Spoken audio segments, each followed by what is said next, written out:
뭐 직전 한 2, 3년 뭐 이 정도만 봐도 사람들은 되게 밸류업 하는 거에 관심이 많았죠. 그러다 보면 당연히 공실이 있는 건물들을 사가지고 뭔가 하는 거를 많이 선호했었고, 그리고 이제 그렇게 열심히 밸류업을 해서 시장에 많은 매물들이 나왔는데 공실인 상태로 방치되고 있는 곳들이 많습니다. 우리가 건물을 살 때 현금으로 사지는 않을 거 아니에요. 대출을 받게 되는데 결국 대출 이자를 내지 못하면 건물을 사는 게 문제가 아니라 보유 자체가 어렵습니다. 그 상황에 놓이게 되면 본인이 생각한 것만큼 건물을 오랫동안 보유할 수가 없고, 건물은 결국 오래 보유하지 못하면 우리가 기대하는 시세 차익을 얻을 수가 없거든요. 이제 그런 부분에서 공실의 공포를 맛보신 분들이 최근에 엄청 많았고, 최근 이제 매입하시는 분들은 공실에 대한 솔루션이 없는 분들은 과감하게 건물을 매입하지 않습니다.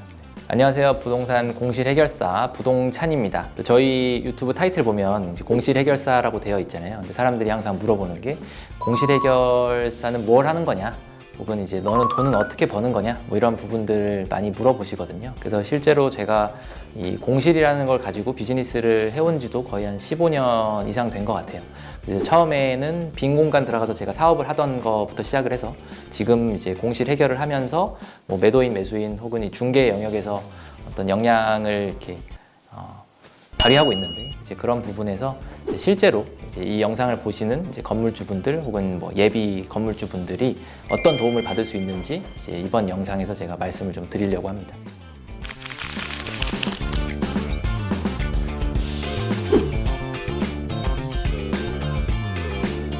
의뢰가 들어온 게 건물의 수익률이 너무 안 나온다. 이분이 한 가지 꼭 여쭤봐 달라고 했는 게 월세를 좀 올리고 싶어 하시는 것 같은데 그 건물 가치랑 도대체 무슨 상관인지 좀 궁금해 하시더라고요. 사람들이 많이 착각하시는 게 월세가 많이 나오면 마치 건물이 되게 비쌀 것 같은 이제 그런 생각을 하지만, 실제로 월세를 나 혼자 많이 받고 있다고 이 동네에서 내 건물만 더 비싸고 이러지는 않습니다. 건물의 가치를 평가할 때 하나의 요소로 들어가 있을 뿐이지 직접적으로 이 건물의 가치를 올리는 형태는 아니에요. 안 나오는 거 잘 나오는 거의 사이는 대출이 나오냐 안 나오냐, 얼마가 나오냐, 뭐 이 정도의 차이라고 보시면 되고, 임대료가 너무 안 나온다거나 공실일 거라고 예상되는 건물을 내가 임대 목적으로 산다고 하면 대출이 아예 안 나올 수도 있어요. 이제 그런 걸 뭐 흔히 RTI 이렇게 얘기를 하는데, 결국에는 건물의 임대료가 잘 나오는 건 나중에 꼭 대출이랑은 연결이 많이 되어 있고 건물 가치와 직접적인 연관이 있다고는 보지 않습니다.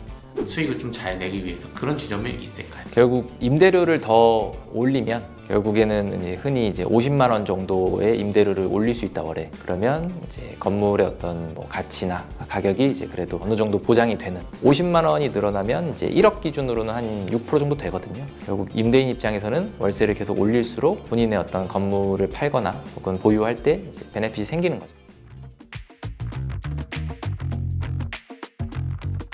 그러면은 공실이 발생하는 원인이 무엇일까요?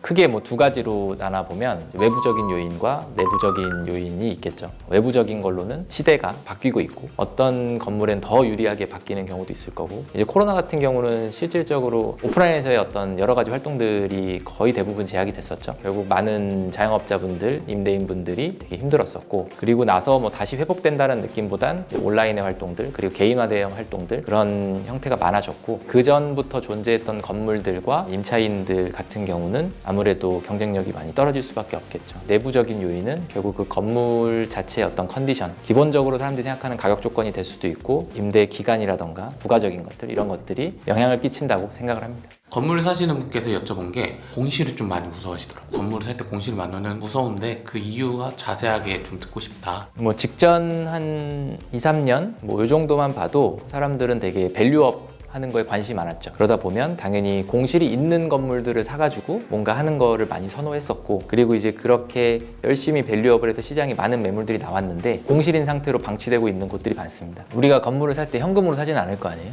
대출을 받게 되는데 결국 대출 이자를 내지 못하면 건물을 사는 게 문제가 아니라 보유 자체가 어렵습니다. 그 상황에 놓이게 되면 본인이 생각한 것만큼 건물을 오랫동안 보유할 수가 없고, 건물은 결국 오래 보유하지 못하면 우리가 기대하는 시세 차익을 얻을 수가 없거든요.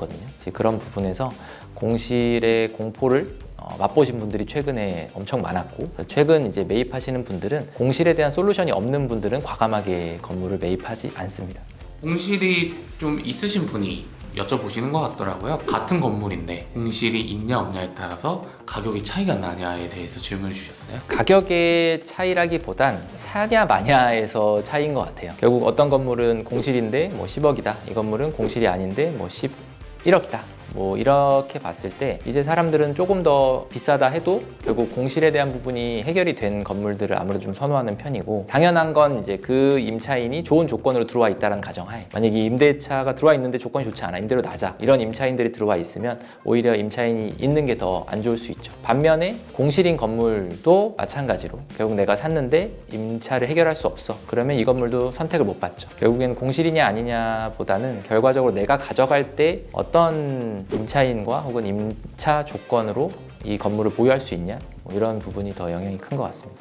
공실을 생길 거를 예측 못하지만 건물을 사고 싶은 사람들한테 이 부분은 꼭 확인해야 된다. 건물을 하드웨어적으로 뭐 어떻게 바꿀 거냐에 대한 고민만 많이 하시거든요. 근데 그거보단 누가 사용을 할 것이냐에 대한 답을 먼저 내는 게 훨씬 중요한 것 같습니다. 건물을 저희를 통해서 사시는 분도 있지만 사가지고 오시는 분들도 계세요. 이제 그분들이 사기 전에는 자신이 있었는데 아무리 내가 멋지게 꾸며도 뭐 공실이 될 것 같아, 뭐 이런 걱정을 많이 하세요. 근데 좋은 방향입니다. 결국 우리가 멋있게 만들어놨다고 누군가 들어와서 좋은 가격을 주고 쓰는 건 아니거든요. 이제 결국 임차인이 누가 될지 혹은 사용자가 누가 될지에 대한 상상을 잘 할수록 건물 자체를 만든다고 해도 혹은 꾸민다고 해도 훨씬 좋은 형태로 만들어낼 수가 있어요. 이제 많은 분들이 결국 어떤 선택지가 있는지조차도 잘 모르시고, 그게 안 되는 상황에서 결국 설사 건물을 많은 돈을 들여서 뭔가 한다고 해도 결국 나중에는 공실이 되고, 거기다 또 뭔가 투입하지 않으면 공실을 해결할 수 없는 형태의 비싼 골칫덩이가 되고 말죠.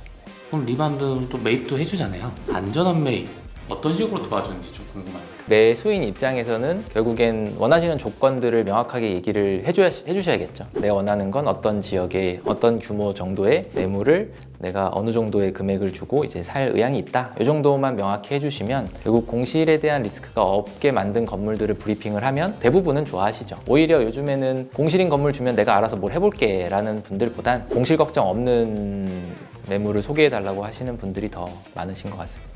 그냥 잘 팔리는 건물 갖고 계신 분들이 저희한테 오지는 않고, 공실이 있어서 안 팔리는 경우, 지금 임차인이 있긴 한데 그 임차인을 이제 내보내고 뭔가 좀 더 좋은 임차인으로 세팅을 하고 팔아야 되는 경우, 뭐 이런 고객분들이 오시거든요. 이제 그런 분들 오셨을 때 저희가 임대인과 함께 만든 조건을 가지고 이 건물 자체에 적합한 임차인들을 찾아서 중간에 협상을 해서 이분들이 들어와서 사업을 더 잘할 수 있게 만들어주는 역할들을 하고 있죠.